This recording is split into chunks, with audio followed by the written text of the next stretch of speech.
Hey, what's up guys? My name is Persh, the creative director at AdsRx, and here's my process of creating a movie style trailer or a diary of CEO style trailer for your podcasts, masterclasses, webinars. You can use this to run ads or just use them as hooks on your long form videos. When you think of all the things in life we do to make ourselves feel the best, I can't think of anything that makes me feel as renewed as just sleeping.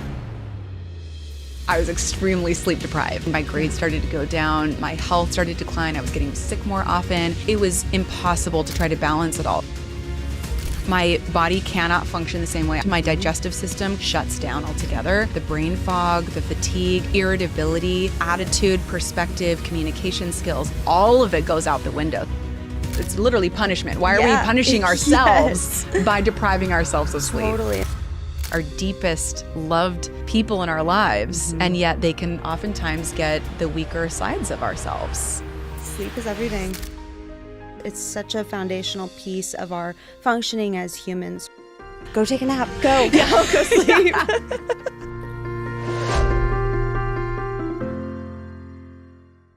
So, how do you go from hours of footage to something under 60 seconds that still makes sense and helps you to bring more people through the door? So let's jump into Premiere and I'll show you guys my timeline. So this is what I begin with. This is a 1 hour long podcast straight out of production, and this is what I had to work with. Power tip here would be to use the text window, and under your transcript you can read through what they're saying, so it's much more fast to listen through the whole thing and make sense for it. What I did next was I duplicated the sequence and I started cutting segments that I thought I could use in my trailer. No need to be super strict here.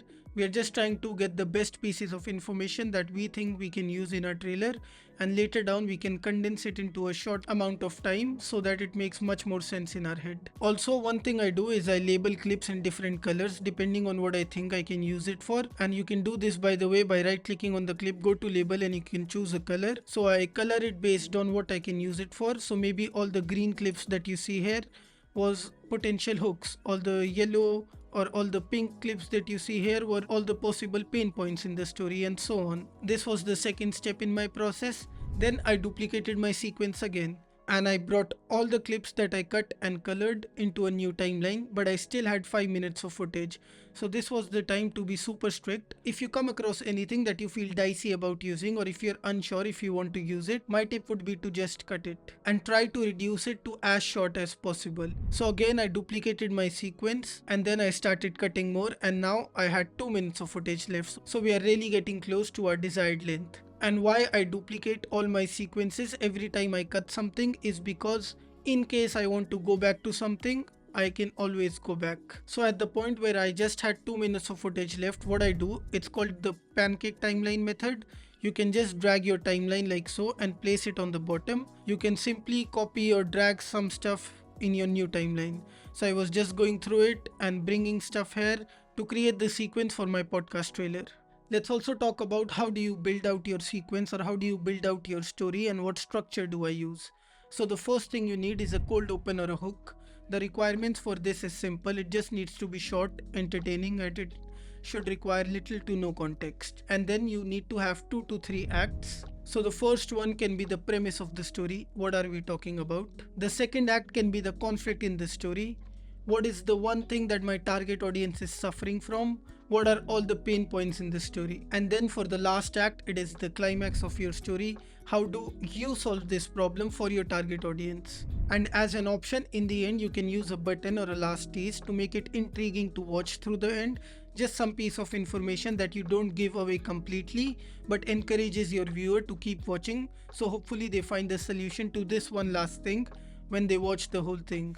So this is what I ended up using for the hook. When you think of all the things in life we do to make ourselves feel the best, I can't think of anything that makes me feel as renewed as just sleeping.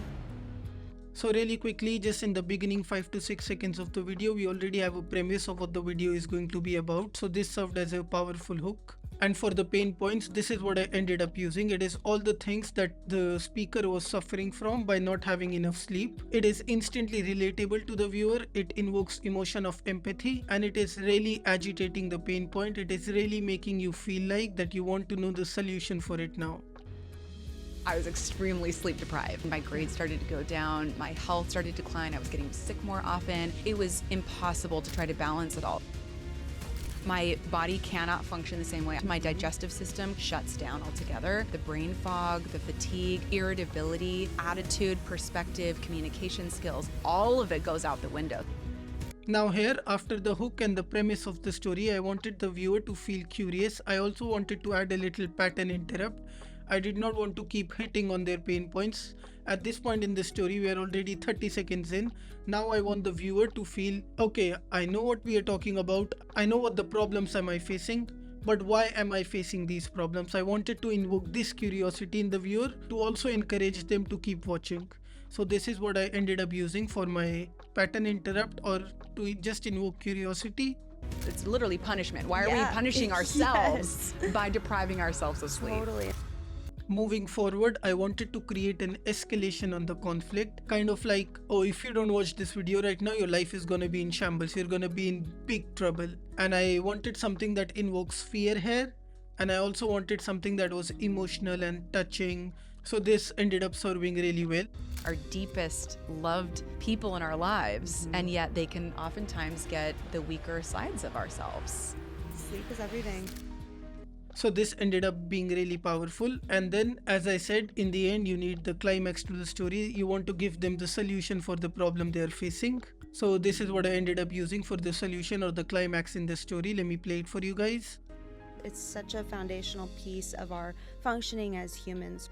And as I said, I also used a last tease or a button in the end because I wanted to encourage the viewer more to keep watching until the end to hopefully find the context for this. The key here really is just to not give away the full context, not to give away all the information, but something that makes them curious enough to watch the whole thing. So this is what I ended up using. Go take a nap. Go. Go sleep. It kind of makes you instantly go like, oh, why is she forcing you to go take a nap or to go sleep? And also the emotion here, it is hopeful, they're smiling, they're laughing. So that ended up being a really good button or a last tease in the end. And now that we have the structure together, let me quickly go over the editing process. So if you look at it as a whole, it really is an emotional roller coaster.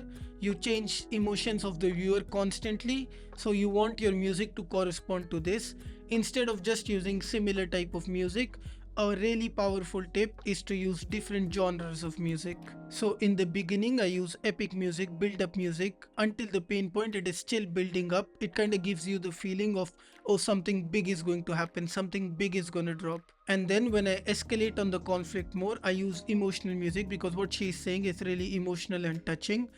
So the vibe kind of goes build up, build up, build up, and then instantly down, right? And then in the end, when I give away the solution and the last tease, I wanted to use hopeful music because I wanted to show them the light at the end of the tunnel. I wanted them to feel like, oh, even though there's so much conflict in this story, there's still hope. For the sound effects, it's basically a lot of riser sounds. All of them can be found in the AdsRx sound effects pack.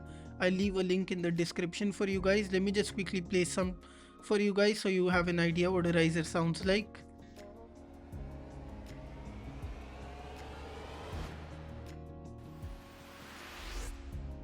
And if you notice, all my risers, they drop as soon as she ends up saying her sentence. So this also helped break down the different segments in the story. And it is so important to use sound design in your video, guys. Don't skip this step. Just doing sound design alone can take the production quality of your trailers up by 1,000,000 times. So really don't skip this step. And then to break up between the different segments in my story, I'm also using this background and text transitions. And then I leave a little gap. And this gap was only to accommodate for my music better because I have music going down and then I have music building up. So I did not want to start a sentence as soon as she ends up saying the last sentence, if that makes sense. And there's another power tip I have for you guys. So if you notice here, let me zoom in. I had these two shots, right? Let me go in my FX control real quick and let me turn off my zoom. So if I play it back, you're gonna notice a really jarring jump cut. Extremely sleep deprived. You see, she instantly jumps. It is a bit jarring to watch. So a good tip to hide this would be just to use an adjustment clip where you make your cut. And then you put a transform effect, and then I just put my scale to 120. And if I play it back, Extremely sleep deprived. You see, it's much more seamless to watch. If you guys want, you can also use J cuts and L cuts to hide jump cuts between your clips to make it flow much more seamlessly. If you guys want, I can again create a whole new tutorial for all the different types of cuts you can make in your video, so let me know. And then for my b-roll, I already went over my psychology in this video here, so if you guys are interested in knowing how I pick my b-roll, you can watch this video. But I'm just using a lot of b-roll from Filmpack. It's my favorite stock video website. The best part about it is that you can have multiple video clips from the same set and the same actor, so it seems to flow much better rather than using really stocky looking videos. So this really helps in the production quality as well. At some places, to not keep it really simple, I use the light leak transition by Mr. Horse. It's completely free to use. I'll also leave a link in the description for you guys. But I use just this transition sometimes when I transition from my talking head to b-roll. I'm using camera stutter sound effects to spice it up. Really simple. And one thing I forgot to mention was every time I have a text that is handwritten, I'm using a marker on paper sound effect. It sounds something like this. So really simple, and again I already mentioned sound design can make your video a million times better, so don't skip all these steps. Just think about what are some of the natural sounds these animations would make. And then during this segment I have some text on screen to really escalate on the conflict. For this I'm just using the AdsRx caption template. I really did not have to do anything. If I go into my essential graphics panel real quick, I just set the animation to word by word, change the font, the size, the tracking, the leading, the shadow. You have a lot of controls. I put it to where I would like it. I just put the animation to word by word and it just works out of the box. It really is like magic. And that is about it, guys. That was really my whole process of crafting a trailer just like this one. If you guys want to learn more stuff like this, level up your editing game, or even train editors at your agency just like we did, also have access to a ton of templates and join a community of like-minded individuals where we drop in ad inspiration, ad breakdowns, new tools, tips and techniques daily. Make sure you check out AdsRx in the description. Watch this video next to create a 3D product ad for your brand. And as always guys, stay creative. Thanks for watching and I'll see you in the next one. Ciao.